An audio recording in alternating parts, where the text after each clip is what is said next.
Bueno, hola a todos y todas.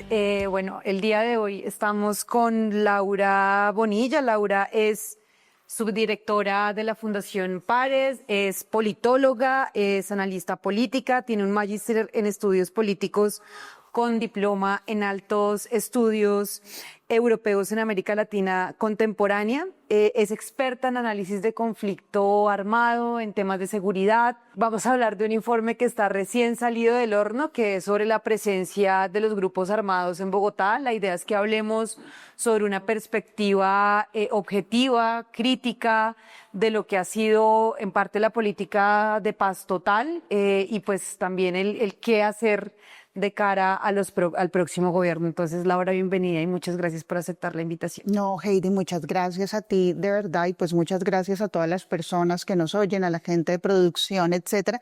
Es verdad, acabamos de sacar un informe sobre presencia de actores armados en toda Colombia. En toda Colombia, eso incluye Bogotá. O sea, Bogotá tiene unas características muy especiales que ahorita las podemos profundizar, dado que somos las dos bogotanísimas.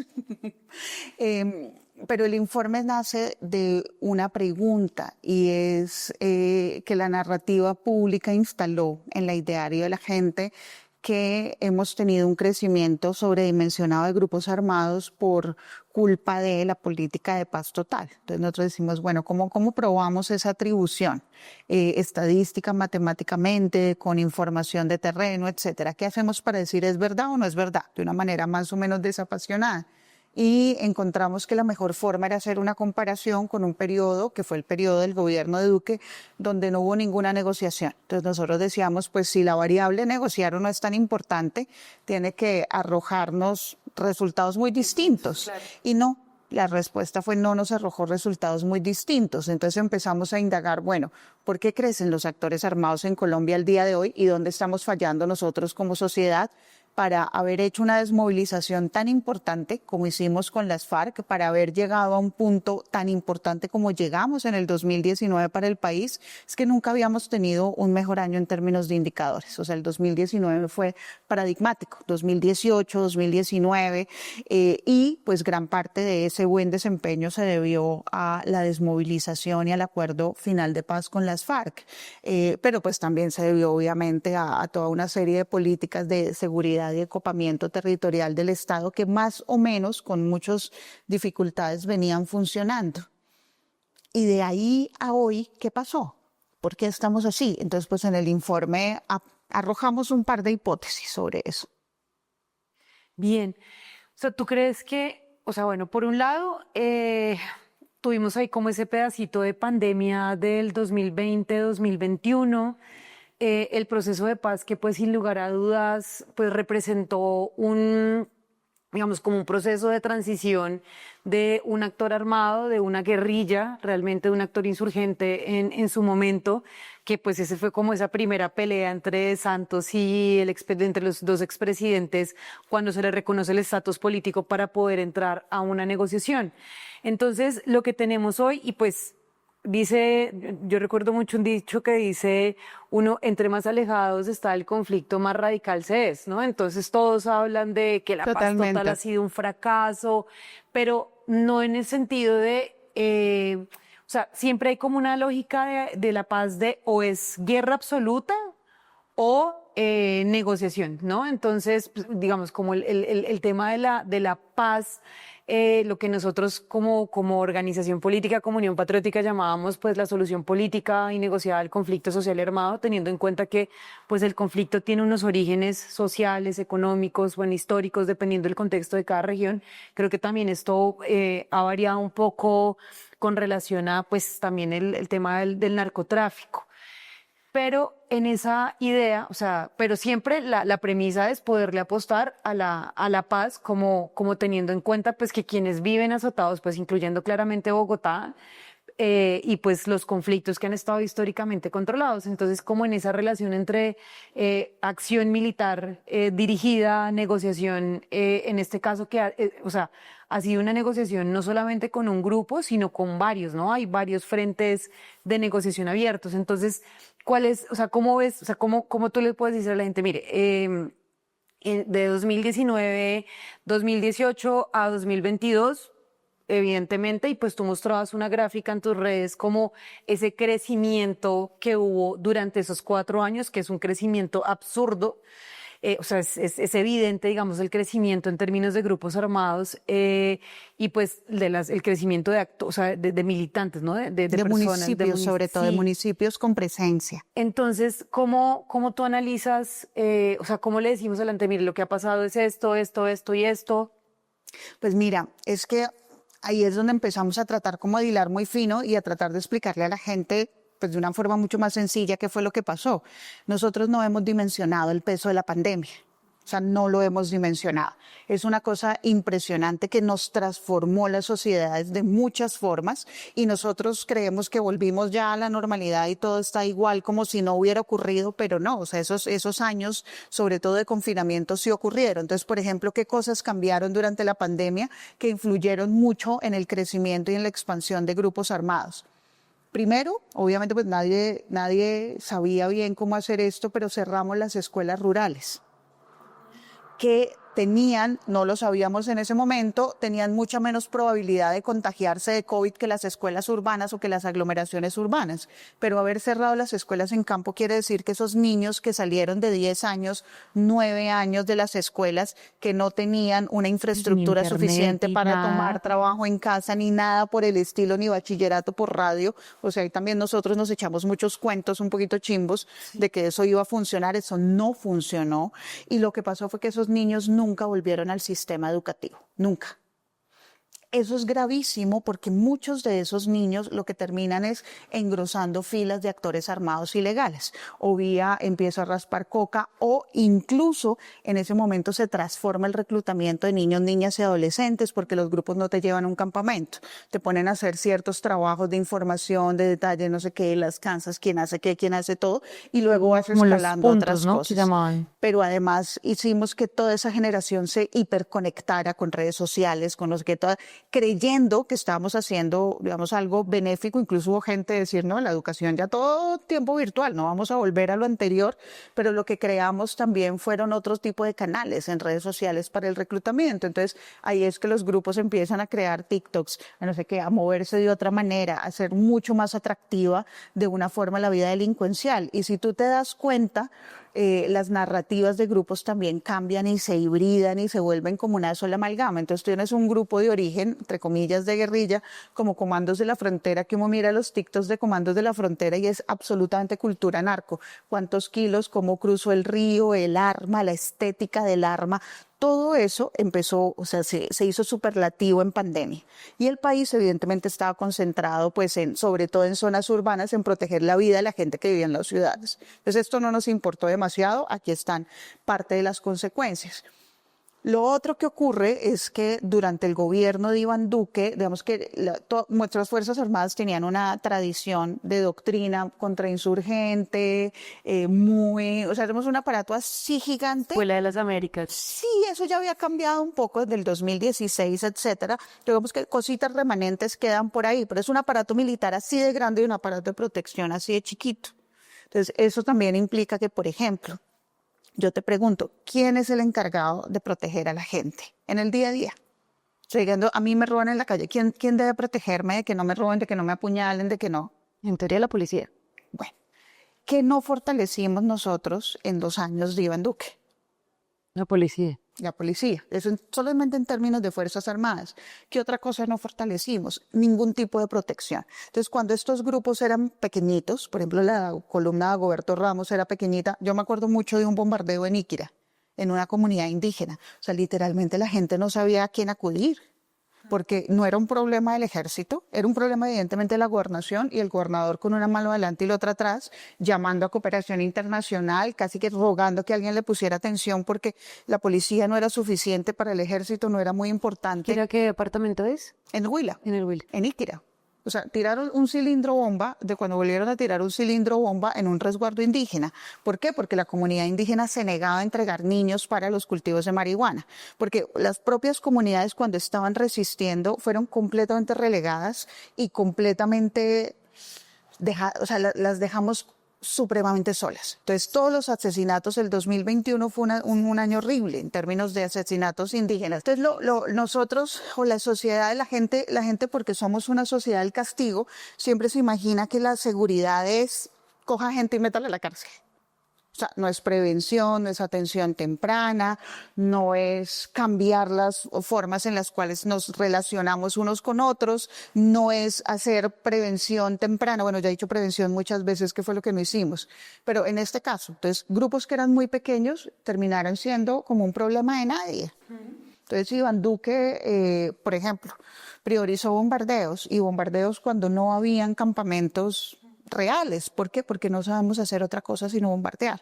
Entonces también nuestras Fuerzas Armadas no se han adaptado a este ciclo de violencia, con lo cual no me importa si tú estás a la ofensiva o a la defensiva. En este gobierno, que a mí eso sí lo tengo que decir, me duele mucho siendo un gobierno progresista, terminamos con una política militarista hasta los tuétanos, casi más que en el gobierno ¿Tú anterior. crees que eso tiene que ver un poco con el tema del ministro? Yo creo que tiene mucho que ver con el tema del Pero ministro. en el cambio entre Velázquez y este ministro, ¿cierto? Sí, absolutamente. Sí, porque Velázquez pues tenía como, pues tenía, no, o sea, él tiene una perspectiva de derechos humanos, pues porque toda su trayectoria ha sido esa además, ¿no? Sí, pero además, digamos, no es una persona que responda a las tropas como responde alguien que haya estado en las Fuerzas Armadas, Claro, y que haya total, o sea, crecido la bajo unidad de eso. cuerpo, además. Por eso, desde el 1991 no habíamos roto jamás, digamos, esa tradición de tener ministerios civiles, y es que nos había costado muchísimo. O sea, en Colombia prácticamente hasta casi entrados los 2000, la mayoría de funcionarios de defensa eran militares. O sea, nos costó mucho llegar a este punto, y pues es muy doloroso que estemos volviendo. Pero para ponértelo en datos, tenemos el Cauca militarizado y el Catatumbo militarizado.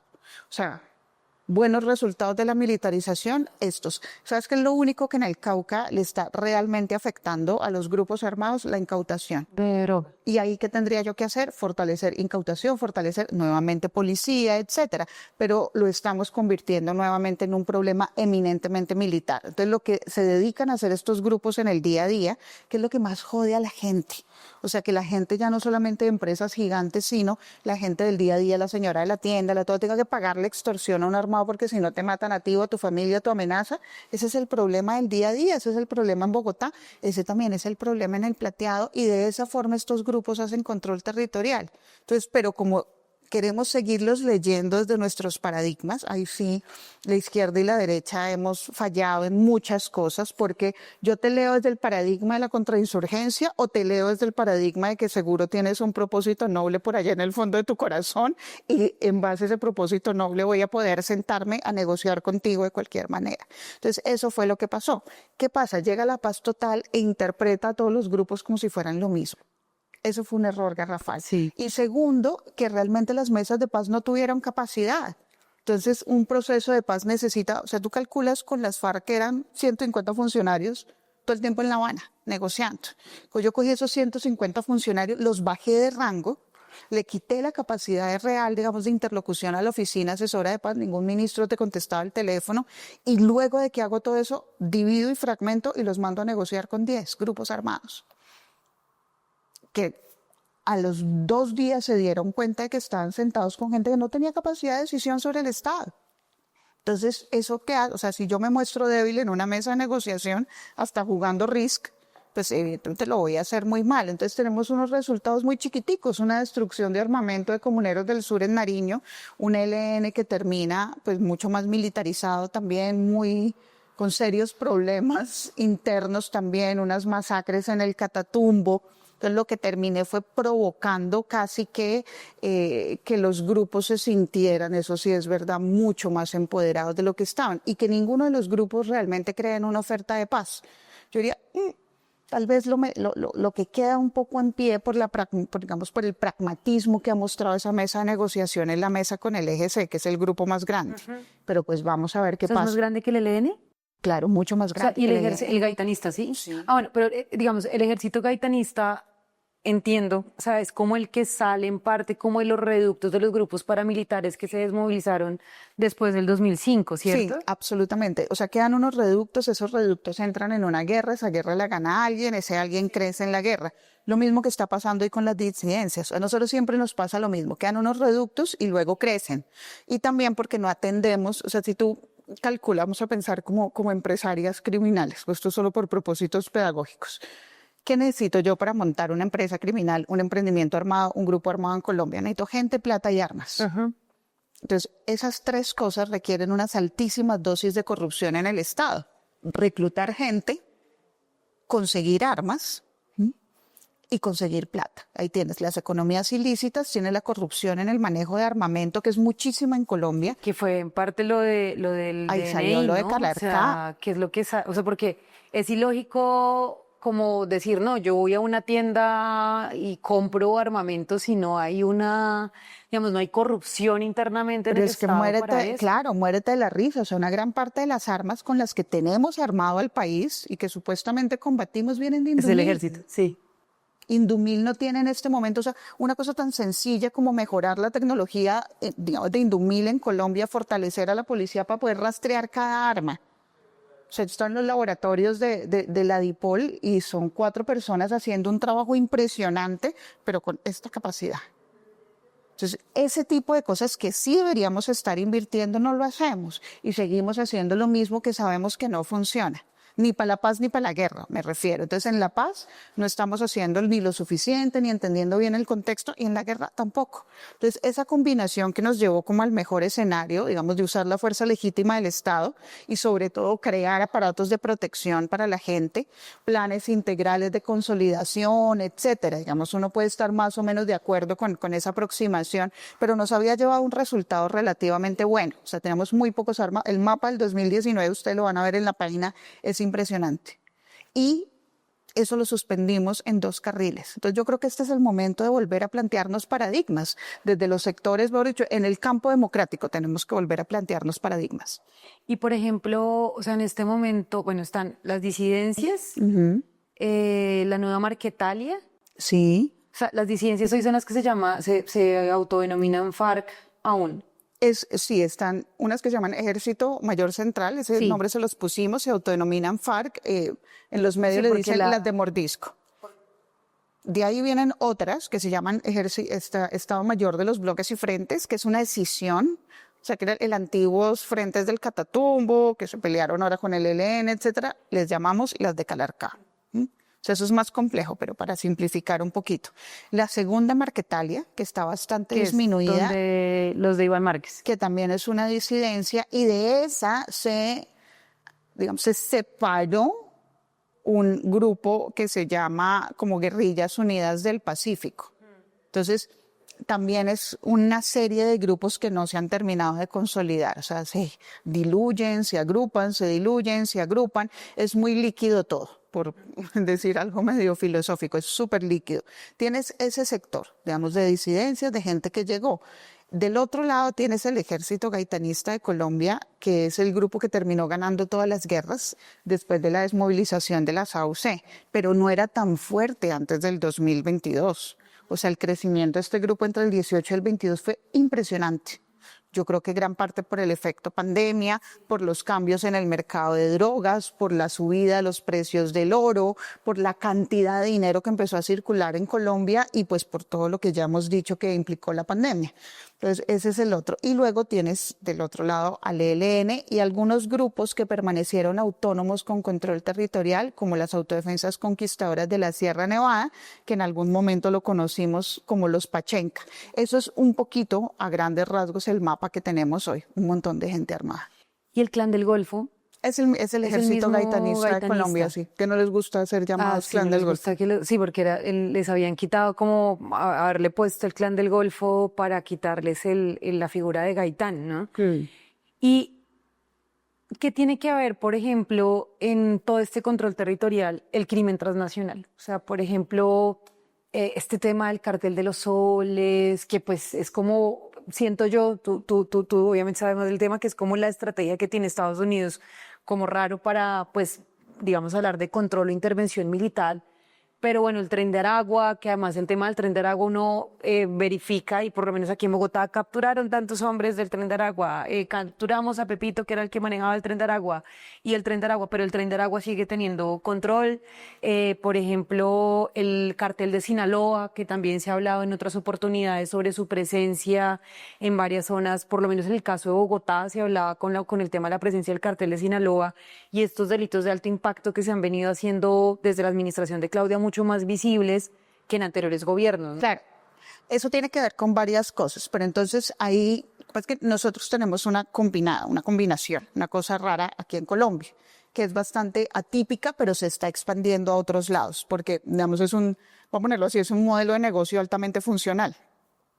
¿Qué pasó con el crimen organizado? O sea, ¿cómo se organizan los mercados? Nosotros le decimos crimen organizado transnacional a básicamente cualquier negocio ilegal a gran escala que implique más de un país. Entonces, negocio ilegal a gran escala que implique más de un país puede ser contrabando, puede ser tráfico de cocaína, puede ser comercio ilegal de oro, puede ser extracción ilícita de minerales y el comercio ilícito de minerales, puede ser tráfico ilícito de personas, puede ser explotación sexual de niños, niñas, adolescentes y mujeres en su gran mayoría, pero explotación sexual de personas, puede ser muchísimas cosas. O sea, en la medida que los países hagan ilegales ciertas cosas o tengan, digamos, unas reglas en el comercio internacional o en el comercio transnacional, pues el crimen organizado es como lo que rompe de una forma esas reglas. Ahora, hay grupos que se encargan de ciertas partes de la cadena de ese crimen organizado. Entonces los cárteles fueron un gran clásico, las mafias italianas, etcétera.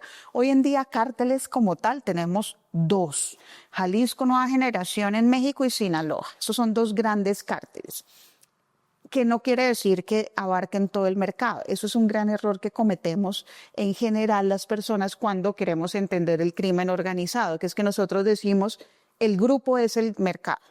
O sea, el cártel de Jalisco es el narcotráfico. No, yo cojo y saco el cártel de Jalisco y voy a seguir teniendo unos actores determinantes en cualquier mercado que se llaman consumidores y unos actores que se llaman productores.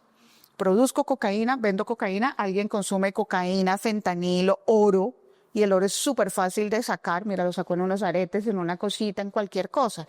O también mercados, por ejemplo, de tráfico de seres humanos. O sea, ¿cómo llegamos hasta ese punto de volver a traficar seres humanos? Las políticas migratorias se endurecen, que hacen que los grupos armados ven una ventana de oportunidad, pero si ese grupo no controlara eso, otro lo controlaría, porque hay una oferta y hay una demanda.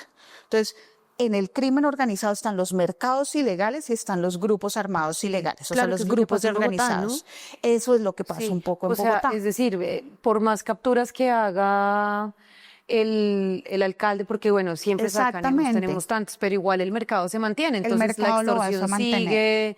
sigue, la venta de estupefacientes sigue, porque además ya la extorsión ha tomado, o sea, digamos, algo que hablaba con un periodista la semana pasada es, la extorsión pues a los comercios pequeños, pero están cogiendo a los vendedores informales, a mejor dicho, toda persona que pueda llegar a aportar así sea 10.000 pesos, los están extorsionando. O sea, vendedor informal, las personas de los bicitaxis, los conductores del transporte informal en varias zonas de la ciudad, y hay capturas, pero nuevamente vuelve. Entonces, claro, la gente se paniquea, como, oiga, mire, necesito que me colabore para la seguridad de la zona, ya sabemos dónde queda su negocio, y pues está la herramienta ahí pero pues eso no funciona para nada. Exactamente, o sea, hay muchas cosas que cambiar en la manera como lo estamos haciendo, pero yo creo que hay dos cosas en las que esta alcaldía ha sido nefasta, pero nefasta. Primero es que descubrió que el agua moja, los ciudadanos nos portamos mal, obvio. Todo es culpa de nosotros, todo es culpa de la ciudadanía para ganar. Además tenemos una mano de incentivos espantosos para portarnos mal. Entonces esta alcaldía se negó sustancialmente a trabajar en materia de cambio de comportamiento, que se demuestra en las ciencias de seguridad y todo que es una de las cosas que puede funcionar mejor. Entonces, el otro, el alcalde Galán, pues la gente de la mariposa, ¿no? Todo el desorden, etcétera, etcétera, etcétera. Qué terrible que es que la ciudadanía, bueno, alcalde, ¿qué estamos haciendo para eso? ¿Dónde está la campaña? ¿Ya se reunió con la gente? ¿Por qué? ¿Cómo? ¿Dónde? ¿Cuándo? Tal, las preguntas básicas de una autoridad civil. Y muchas alcaldías, no solo la de Galán, pero esto en particular, piensa que la seguridad es un problema de policía. La seguridad no es un problema de policía, y uno habla con la policía y dice, yo estoy mamado, literalmente, de que la principal llamada en Bogotá para que yo como policía vaya a atender es bajar la música y tenencia irresponsable de mascotas. O sea, de verdad tenemos una policía entrenada con unos problemas como los que tenemos, con unas necesidades como las que tenemos, solucionando eso. ¿Por qué la autoridad civil no está mejorando los asuntos de convivencia? Que también lo podría perfectamente hacer. ¿Por qué suspendemos los programas que han funcionado tanto tiempo para prevención de una serie de delitos? Yo el otro día en el Congreso, el director de prevención de la Secretaría de Seguridad diciendo que su política de prevención para evitar el feminicidio era que los niños y las niñas se portaran bien desde chiquitos y aprendieran a quererse mucho unos a otros. Y yo dije, y de aquí a 20 años, cuando esas cohortes de buenos ciudadanos salgan, ¿qué hacemos? ¿Nos sentamos aquí a esperar La que siga a los tocando bien portados y a las Sí. bien portadas? No, eso no funciona. Entonces, pero sí te das cuenta que hay también todo un paradigma ideológico. O sea, esta alcaldía está tomando decisiones sobre seguridad basadas en falacias ideológicas, basadas en que el problema es el mal comportamiento del ciudadano. El mal Y culpa al comportamiento gobierno solo nacional, ¿no? se resuelve con castigo, no se resuelve con prevención, no se resuelve con incentivos positivos, no, nada, eso es castigo puro y duro. Sociedad del castigo. Y ellos, además que César viene, él trabajó con Pinzón, o sea, él tiene también una lógica muy militar, o sea, pues desde el Ministerio de Defensa Pero, a la César ciudad, era un ¿no? hombre de datos. Yo Sí. creí que le iba a usar más los datos y lo conozco y le... No, sí, habilitaron la plata que se No encarga de la entiendo. entidad de los O datos sea, para esta literalmente no Secretaría de entiendo Seguridad. qué ocurrió. Y no entiendo qué ocurrió ahí, porque te lo juro que Juan Carlos Pinzón lo hubiera hecho mucho mejor. Sí. O sea, él es plena, o sea, de gente que haya pasado, independientemente de su signo político por seguridad, pues el hombre sabe perfectamente cuáles son los retos que se enfrenta. Yo creo que no lo llamó. Yo creo que ahí no hubo la llamada a un amigo, no ocurrió. Y Todo lo contrario. con relación, bueno, se intentó también, porque es que el tema de la paz urbana, porque no es solo Bogotá, sino es Medellín, Buenaventura, Cali, o sea, lo que ha venido sucediendo en Cali, la orfandad y la violencia en Cali, en el departamento del Valle del Cauca, pues siento como en los procesos distintos que hubo de los dos cárteles en su momento, ¿no? Como entre el cartel de Cali, el cartel de Medellín, y esa violencia increciendo que hay pues siempre ha habido, porque de por sí, o sea, el hecho de que, o sea, lo que fue el estallido social, ¿sí? Y el hecho de que el mayor número de muertes que hubo en el marco del estallido social fue en el Valle Cali, del Cauca, en o sea, en Valle. Cali, en Palmira, pero pues principalmente en Cali. Entonces, ¿qué podría hacer uno o sea, como en cómo ubican ustedes, por ejemplo, ese control también sobre las principales ciudades? Porque, por ejemplo, a propósito del tráfico de personas o la trata de personas con fines de explotación sexual, el tráfico de niños, niñas y adolescentes con fines de explotación sexual, que, por ejemplo, en algunas zonas pues puede darse más, sobre todo en áreas turísticas, el caso de Cartagena, el caso de Medellín, entre otras ciudades, ¿cómo ubican o se ubica, digamos, en el informe esa posible presencia de grupos en estas áreas? Pues el capítulo, digamos, especial para ciudades, porque es un censo que hacemos como de organizaciones delincuenciales y lo separamos, va a salir el 24 de enero. Pero básicamente, hay que estar muy pendientes del 24 de enero. Pero básicamente nosotros, ¿qué es lo que vemos ahí? O sea, en las ciudades sí, en Colombia, en varias ciudades, pero especialmente en Medellín, hay control territorial por parte de organizaciones del crimen organizado que se han sofisticado mucho. Entonces, en la medida en que sean más sofisticadas, la violencia tiende a ser más reducida. Por eso las tasas de Medellín son distintas a las de Cali. Y también porque la oficina pues tiene un amplio control. O sea, digamos, hay una serie de grupos que tienen acuerdos entre sí. Eso puede ser muy favorable para bajar tasas de violencia, pero muy desfavorable porque finalmente tú estás poniendo a la comunidad a vivir bajo un yugo armado. Claro. Que después te acostumbres, que te guste, que no te guste, que es que yo pago la extorsión y me dan la premium y me lavan el carro y además no me roban y además tienden a controlar la delincuencia organizada. Eso es verdad y eso pasa. Es una de las formas que utilizan estos grupos para hacer control territorial. Pero eso no es lo que queremos. O sea, y en eso yo creo que tenemos que tener claridad. Si yo estoy haciendo una negociación, que es uno de los problemas de la paz urbana, primero, ¿cuáles son las consecuencias de reconocer que hay control territorial de una banda organizada delincuencial? ¿Y para qué? Porque, digamos, estos grupos no hacen control territorial porque tengan un propósito eminentemente altruista. Y si lo tuvieran, igual no importa. Pero bueno, no lo tienen. su propósito altruista es, de alguna manera, la distribución del ingreso vía armada, punto. Y eso lo hace mucho más complicado, porque no hay un punto de llegada. Entonces es un mercado de violencia que se llena y se vacía en la medida en que yo lleno las cárceles y sale gente nueva a suplir ese mercado. Desestructurar y descapitalizar esos mercados creo que tendría que ser el propósito de la seguridad hogar en Bogotá, en Medellín, en Cali. Y eso es muy complicado, sí es muy complicado. Necesitamos mucha plata para eso, también es cierto que necesitamos mucha plata para eso. Pero sí, por ejemplo, en Bogotá, que es una ciudad que no ha tenido las características de control territorial armado como sí las ha tenido Medellín o como las ha tenido Cali, si dejamos que esto nos coja ventaja, llámese como se llame el grupo que esté cogiendo ventaja, digamos, si esos mercados de la criminalidad empiezan a hacer control territorial vía extorsión, ahí sí va a ser muchísimo más complicado. Entonces, lo que es urgente es, digamos, hacer esa transformación de la política de seguridad. Yo creo que en Bogotá y en general en las ciudades hay que darle un giro a las políticas de paz urbana. ¿Por qué? Porque no necesariamente implica hacer mesas porque sí. Yo creo que cada mesa tiene que ser muy ajustada al contexto y muy planeada. Por ejemplo, yo no estoy tan de acuerdo con una mesa con quién en Bogotá. No, es que no hay con quién en Bogotá.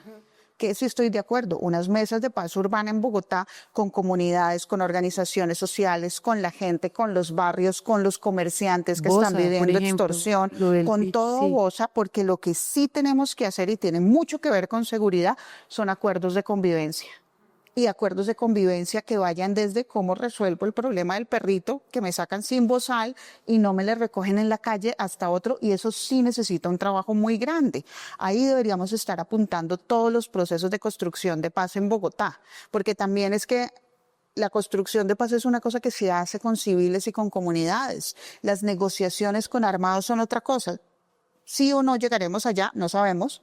Ojalá que no, porque eso implica que ya nos ganaron y nos tomaron mucha ventaja en términos de delincuencia organizada, pero la construcción de paz es una cosa sumamente viable que podemos estar haciendo en la ciudad y que podemos estar organizando y que la podemos tirar a 20, 30 años. ¿Por qué no imaginarnos una Bogotá donde realmente podamos convivir entre diferentes, como lo hemos hecho también en el pasado? Bogotá era una ciudad con unas tasas de seguridad muy competitivas en América Latina. Entonces, ¿qué nos pasó? ¿Y por qué estamos llegando a esto? ¿Por qué estamos permitiendo que, digamos, ciertas, yo le digo, matrices de pensamiento o ciertos, es que ni siquiera son paradigmas, ciertas falacias interpretativas sobre la seguridad, sobre la vida, sobre la gente, nos ganen ventaja y nos quiten lo que hemos ganado con tanto esfuerzo? Eso es lo que a mí me genera un poquito de mal genio con la ciudad. Dos preguntas como para cerrar. Uno es, hay algo, bueno, Petro lo ha mencionado en varias oportunidades, y es uno, lo de la Junta del Narcotráfico, que y pues leyendo como varios artículos sobre lo que fue el ataque, bueno, este operativo que se hizo en las favelas de Río de Janeiro, que además siempre se ubica como a las poblaciones populares como el foco de ataque o de muestra de resultados en algunos casos, cuando las grandes rentas criminales están en otro lado. O sea, Absolutamente. el lavadero de plata están en los grandes empresariados, por ejemplo, en el caso de Estados Unidos. O sea, Trump decide, que además es, pues, o sea, a nadie, o sea, no debe caber ninguna duda que esto es con el objetivo de interferir en las elecciones de Colombia para el próximo año, e incluir en la lista Clinton, o sea, al presidente, al ministro del Interior, o sea, la esposa del presidente de la República, o ex esposa, bueno, a quien Verónica. hace las veces de primera dama. Y en esto cero se habla de, por ejemplo, o sea, la corrupción al interior de la DEA, pues porque tú no puedes decir que tienes un montón de agentes de inteligencia exclusivamente para eso y que no pase absolutamente nada, que has invertido décadas en plata en Plan Colombia y en eliminar supuestamente el narcotráfico a nivel Latinoamérica, sobre todo en algunos países, incluidos nosotros, pero además que indultes a un expresidente que sí estaba condenado por narcotráfico por permitir el paso de toneladas de droga a Estados Unidos. Y en eso, ¿cómo puede llegar a jugar el pegarle a eso, no? Porque, o sea, digamos, una de las formas que tuvo el cartel de Cali para lavar plata fue la Constitución. Uy, bueno, eso hay unas maravillas para lavar plata. Mira, perseguir el lavado de activos es súper difícil. Y eso sí, Pareces especializadas, ¿no? no, pero cada vez más. Es que cada vez más, por ejemplo, con cripto, ¿tú cómo percibes el lavado de activos con cripto? O sea, ya te llega ya y es una cosa casi imposible. En, las rendas criminales son muchísimas. El asunto es cómo las descapitalizas y a dónde llegas, porque hay algo que tenemos que tener claro y es, uno no gana en la guerra contra el crimen organizado. Eso es una guerra que no se gana. Es más, no es una guerra. Es una característica en la sociedad y es decir, siempre va a haber gente que se sale de las reglas y justamente para eso tenemos ahí sí fuerza de distintos tipos, administrativa, policial, etcétera, para controlar esas salidas o bienes de capitales o gente que no paga impuestos. El contrabando es el lavadero de Colombia. O sea, en caja anticigarrillo de lava más plata que en construcción. O sea, a cada cajetilla de cigarrillos tú le puedes sacar el 1.000, el 2.000, el 3.000% cuando las metes de contrabando. Así es eso rico papá pitufo. Encajada en cigarrillos y a container de ropa. Se vende, se imagina, claro, de verdad le voy a dar plata al narcotráfico, seguramente sí un montón. Pero ahí hay varias maneras de tratar eso. Lo que pasa es que todas son formas no comunistas, entonces no nos sirven para lecciones. A mí para lecciones me sirve decir, bala. Es porque finalmente, aunque cuesta plata, si hace rato, desde la masacre de Río de Janeiro, que ocurrió, le di unos puntos de más, claro. Le di unos puntos de más al gobernador, que era justamente lo que estaba buscando. Aumentar su popularidad a punta de matar un cocotón de gente. O sea, eso fue un operativo donde sí hubo mucha inteligencia, donde efectivamente tenían identificados a un montón de esos pelados, los sacaron, los ajusticiaron, eso fueron ejecuciones extrajudiciales, independientemente de que tuviera deudas con la justicia, era la justicia y no los militares los que tenían que intervenir en eso. Vaya y captúrelos, déles una opción, pero pues tenemos testimonios también de colegas en Ríos de que la gente salía por las manos sin armas y le disparaban por la espalda. Pero la gente terminó viendo eso. ¿Por qué? Porque nada ocurre del otro lado. Y ahí también hay una gran responsabilidad. Nada había ocurrido del otro lado. Las propuestas para desactivar el control armado de estos grupos en las favelas, pues han sido pocas. Y no han pasado tampoco a decirte, mejorando la situación socioeconómica de la gente y vas a ver que ahí sí como lo aportaba, en 20 años vamos a ver resultados, mal, y mientras tanto, la gente que vive extorsionada, la gente que, pues los grupos armados en Río son sumamente agresivos y son mucho más agresivos de lo que podemos nosotros conocer en Colombia, al menos a nivel de grandes ciudades. No tienen la sofisticación de Medellín, son unos focos de violencia, de abuso sexual impresionantes. Entonces, claro, la gente estaba tan acotada que aunque esto es una barbarie, una masacre barbárica, te dijo, algo. Y eso es lo que tenemos que evitar, que la gente nos diga, hay algo, porque cuando la gente llega a ese punto, escoge populismo. Y fíjate que aquí en Bogotá se está presentando mucho el tema de la justicia por mano propia, ¿no? O sea, no ha pasado nada, por ejemplo, cuando le quitan la moto al fletero y la queman, ¿y qué momento esa vaina se estalla y llega a pasar algo?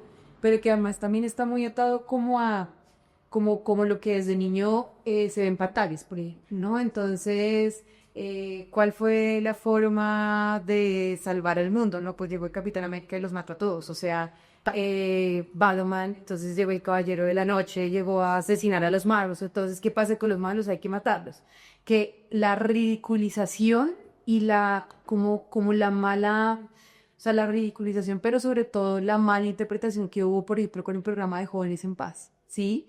O sea, es decir, si yo le quito un joven a un grupo criminal que está pensando, o sea, es decir, como el enfoque social, que esto no le gusta mucho a César, que es, o sea, o sea, mejor dicho, si hay un joven que está preocupado más por estudiar que preocupado porque su mamá no tiene con qué comer, porque si un hermanito de condición de discapacidad no hay quien lo cuide, ese tipo de cosas pues se evita que decida y ese como tal el grupo armado. Problemas también porque hay el reclutamiento forzado o también entrega a los virus familiares de estos jóvenes.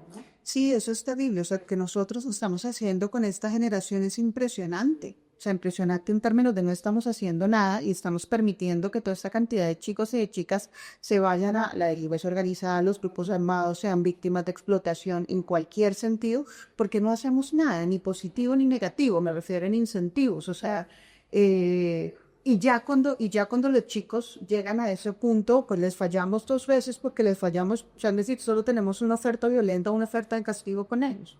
Muchas veces son chicos que no han encontrado un solo incentivo positivo a lo largo de su vida, ni en su casa ni fuera de ella. Además la música, las redes sociales, me parece impresionante y sobre todo como la falta, como el que mismo contexto alrededor de ellos, que se presta mucho para eso, ¿no? Entonces, o sea, Y mira que es todo eso, o sea, es todo eso, lo que te digo de la sociedad y castigo y de la culpa accidental, porque tú cuando naces y naces en entornos complejos, usualmente vives violencia intrafamiliar, es muy probable, las tasas de violencia intrafamiliar en Colombia no son altísimas, es decir, te puede golpear tu mamá, te puede golpear tu papá, te puede golpear todo el mundo, o sea, tú aprendiste que la única manera de controlar tus acciones es a través del golpe, entonces si yo logro evadir el golpe, claramente me salgo con la mía. Soto chisque latinoamericano de Tineba de la chancleta.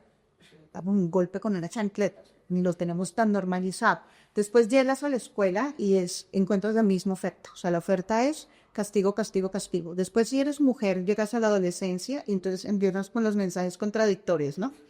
Porque si decides como mujer joven, por ejemplo, ser mamá, bueno, decides, pero te tocó ser mamá, o llegaste, te embarazaste, lo que sea que ocurra, entonces empiezan los mensajes contradictorios, ¿no? Por un lado tienes a la ultraderecha diciendo las mujeres no quieren tener hijos, y por otro lado tienes a todo el mundo diciéndote te tiraste la vida. Sí, pero bueno, o sea, y no solamente te tiraste la vida, es voy a hacerte la vida lo más difícil del mundo. sí, pero tú, Para castigarte por haber hecho lo que hiciste. Pero ¿qué es lo que dice? ¿No se supone que tenía que reproducir la especie? Tú no, tú eres pobre. y que ahora, yo recuerdo que antes a uno lo echaban del colegio por eso, fraco, la expulsión del colegio porque mancillaba el uniforme si llegaba la chica embarazada, pero bueno, Son unas cosas, esas cosas tienen mucho que ver con la seguridad. Lo que me refiero, o sea, el cuidado tiene que ver con la seguridad. No es lo mismo un niño que crece con compañía de sus padres o sus cuidadores o sus adultos responsables a un niño que desde los 6, 7, 8 años se tiene que quedar solo en casa valiéndose por sí mismo y que además recibe golpes y que además recibe una mamá estresada y cansada al final del día que no puede con la vida menos con él. O sea, es muy distinto ese entorno a un entorno donde haya un cuidado, un acompañamiento, un todo. Y nosotros nos negamos a eso. Pensamos que es malo cuidar a la gente, pensamos que es malo tratar bien a la gente. O sea, nosotros en América Latina, desafortunadamente, todavía creemos que los delincuentes nacen porque tratamos bien a las personas. Cuando es todo lo contrario. La delincuencia nace porque tratamos muy mal a los seres humanos. Entre nosotros los tratamos mal y además hacemos culturalmente deseable ser maloso. sí, sí, como yo puedo ser mal en mi colegio de esa forma. Y me va bien. Y la verdad es que me va bien. Es un otro problema. Pues yo soy bueno, me va mal. Entonces, tenemos los incentivos muy al revés. Sí, es cierto. Bueno, y ya, estamos en elecciones del próximo año. Aquí ha venido escalando un discurso que ha ganado elecciones en otros países, que está dando una popularidad impresionante además, ¿no? Que es, por ejemplo, el tema de las megacárceles, el tema del populismo punitivo, la demagogia punitivista existente y es a todo petemos de las penas, todo tiene que tener cárcel. Hay que acabar con ese adefesio de la paz total y darle a esos criminales que tanto ha empoderado el presidente Gustavo Petro. Pero realmente, ¿qué hay que hacer? O sea, ¿qué debemos hacer? ¿Qué debe hacer un próximo gobierno si realmente tiene un compromiso con desarticular estas bandas criminales, los armados organizados, guerrillas, insurgencias, para devolver la tranquilidad o que bueno, hay regiones que nunca han estado tranquilas, ¿no? O sea, creo que llevan décadas, por ejemplo, el caso del departamento de Arauca o, por ejemplo, el Catatumbo, ¿qué hacer? Entonces, mira, yo sí creo que hay que hacer una combinación entre autoridad legítima y respetuosa a los derechos humanos del Estado. Tenemos por lo menos 10 focos donde el problema es grupos armados organizados. Esos grupos armados organizados tienes que meterle inteligencia y fuerza y los tienes que reducir. Y sobre todo tienes que reducir sus afectaciones sobre la población civil. Eso no es nada fácil y eso requiere prácticamente 10 planes integrales de consolidación territorial, por lo menos. Cada uno de esos planes vale un cubo de plata, sí. Pero tú ves la Macarena Meta ni ha vuelto la poca de la manera que estuvo en algún momento y la presencia de los actores armados ha sido de la manera como fue en su momento. Sí, Macarena, tú, además que es una zona muy bonita que antes no había sido explorada ya, y ahora lo es, ¿no? O sea, es también como esas alternativas económicas que se han Y eso requiere, y esto sí es un mensaje para el campo progresista, pero eso sí requiere gerencia, organización y planeación y financiación. Esas cosas que no sé si porque no me acostumbro toda la vida a trabajar de pobre, esas cosas sin plata no se logran. Entonces sí necesitas tener esos recursos enfocados y que no vayan a hacer esto. O sea, que ninguno de los candidatos del campo democrático progresista les vaya a ocurrir diciendo articúlese Estado. Si tú pones una cosa que diga articúlese de Estado, eso ya fracasó. Si yo tengo que poner 16 ministerios de acuerdo para hacer una escuelita en una vereda, eso no es viable. Tienes que tener, sí, programas integrales y efectivamente vamos a tener que contar con los militares en eso. Y ellos saben cómo hacerlo. O sea, los ingenieros militares te levantan lo que sea en menos tiempo, sí, es verdad. Tienes que llevar eso, tienes que llevar mercados a zonas y tienes que construir la infraestructura terciaria. Construcción de infraestructura en zonas es una cosa fundamental para la seguridad, pero más que nosotros tomamos la decisión de hacerlo desde el Estado central, que fue el error del acuerdo de paz, y a contratico limpio. Y entonces imagínate tú, tienen 16.000 proyectos, pero cada uno de esos proyectos tiene 2 kilómetros de placa huella. Vaya y contrate, los que han estado en el Estado y saben la ley 80, todo, haga 16.000 contrataciones. y que contratistas esa pared de abajo presionando para No, pues lo hace, ¿no? En el mejor de los casos ya es un chicharrón. En el peor de los casos, súmale corrupción, pues es una cosa espantosa. Ahí también te toca y nos toca a todos decir que es mejor en esto, mega obras o no. O sea, un mega plan de vías terciarias o no. O le descentralizo a los territorios esa plata para que hagan sus vías terciarias y la pongo, la controlo, la organizo, tal. Eso es fundamental para la seguridad a largo plazo.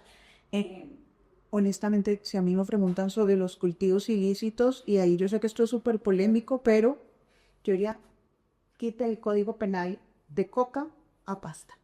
Sí. Punto.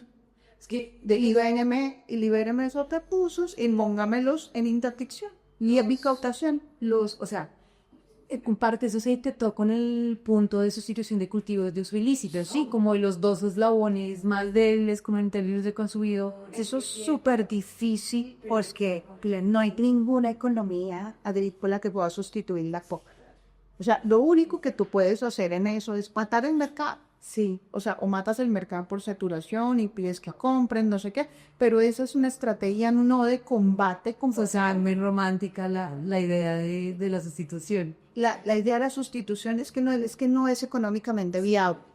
Entonces, si tú quieres, o sea, si tú vas a luchar contra un mercado porque nos tocó, básicamente, entonces, ¿qué herramientas tienes para luchar contra un mercado? Pues manipular la oferta y la demanda, listo. Impide que lleguen los compradores, que la gente quede con su pasta acá, vas a tener crisis económica, va a ser súper complejo, pero es la única manera de sustituir. Y libérame los recursos porque yo no puedo estar teniendo policía, ejército haciendo erradicación de plantas. Es que es un absurdo gigante, o sea, unas estructuras criminales, unas fronteras desatendidas y tengo al ejército quitando matas y arriesgando a la policía quitando matas. Que es lo que, pues, lo que ha pasado como esa retención de los militares en varias zonas. Evidentemente es que la superproducción de cocaína diaria, eso tiene un límite de mercado, entonces yo tengo que saber dónde es que voy a atacar ese tipo de cosas. El microconsumo en las ciudades es una cosa impresionante y tú tienes que sentar a alcaldes, a gobernadores, a sociedad civil, a todo decir cómo vamos a atender el consumo problemático en las ciudades, cómo vamos a atender las ollas de microtráfico, cómo vamos a atender todo eso, porque eso me está dando de comer en este momento a los grupos armados un montón. ¿Cómo hago que ese dinero nunca llegue allá? ¿Cómo hago que los dineros de lavado de activos, cómo fortalezco policía, cómo detengo el tráfico de armas, cómo desarmo a Colombia, cómo hago desmovilización individual, cómo hago reintegración? O sea, yo me acuerdo de las campañas que se hacían de guerrillero, desmovilízate, tu familia te espera. Las emisoras local, que sol. ¿Y por qué no lo hemos vuelto a hacer? Eso es perfectamente bien.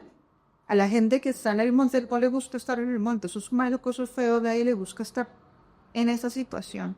Probablemente si tú ofrezcas algo un poquito mejor, la gente se vaya. Entonces empiezas a descapitalizar también, digamos, de humanos a los grupos armados. Y eso está muy bien. Prevención de reclutamiento forzado, fortalecimiento, o sea, hay que darle la vuelta al sistema de prevención y protección, de prevención de violación de derechos humanos, porque ahorita no sirve de nada. Sáquenme eso del Ministerio del Interior o pongo un Ministerio del Interior que realmente le importe el interior del país y no solamente el interior del Congreso. Sí, es lo que está pasando. Todo sucede acá. O sea, tenemos un aparataje, es uno de los ministerios mejor financiados, destinado exclusivamente a administrar la coyuntura. No, eso. O sea, yo creo que sí hay cosas estructurales que hay que fortalecer y justamente ofrecerle al elemento una política de seguridad progresista implica eso. Y al que tú preguntaste, la Junta del Narcotráfico, en primero que encontró la Junta del Narcotráfico, escribió un libro, filósofo general Naranjo.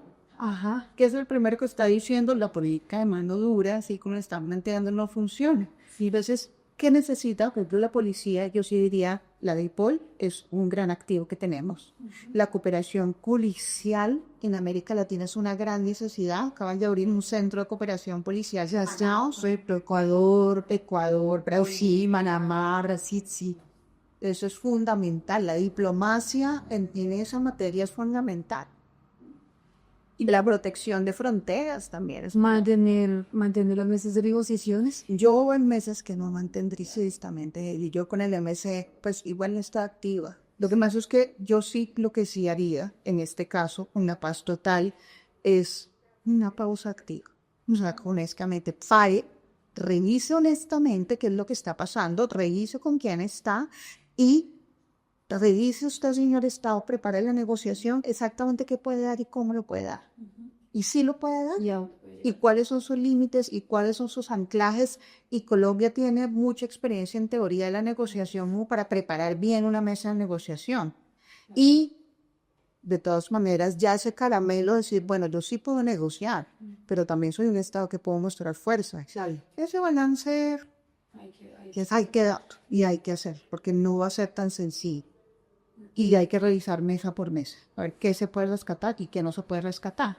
Por ejemplo, 5 pilotos, y también ser muy honestos, porque si yo digo, listo, quito el ejército rectalista de todos los municipios, que son 300 donde tiene presencia, y digamos que unos 50 o 60 donde tienen un importante control territorial, y el control que ellos hacen me lo van a hacer 61 policías distribuidos en 5 municipios, o voy a militarizar para siempre toda esa zona del país. Sí, es que esas son las conversaciones honestas que tenemos que tener. Que a la militarización efectivamente no funciona. No funciona. Y 5 policías en 5 municipios tampoco. Sí. O sea, 60 policías en 5 municipios tampoco te va a funcionar. Y cuando se corta más de cambio también. Es que es evidente. Además, luego tienes policía comunitaria. O sea, nosotros tenemos que seguir en ese propósito de la reforma o el sector seguridad o transformación policial. Todas esas cosas para saber qué es lo que realmente necesitamos para poder proteger a la gente, que es el propósito principal de la seguridad. Proteger la gente. Sí. Bueno, Laura, yo te agradezco muchísimo el haber aceptado esta invitación, pues porque creo que dar esta conversación a profundidad más que necesario, sobre todo cuando de cara a las elecciones nos quieren poner en una, es o esto, o es blanco, o es negro, cuando hay unas aristas que hay que revisar, cuando les invito pues a que lean el informe que está en la página de Pares, sí. Y pues para que también hagamos una revisión crítica al respecto, ¿no? Es porque algunos piensan que antes del 7 de agosto esto era Suiza, y pues no. Entonces, muchas gracias, Pablo. No éramos Suiza. No hay ningún pasado glorioso.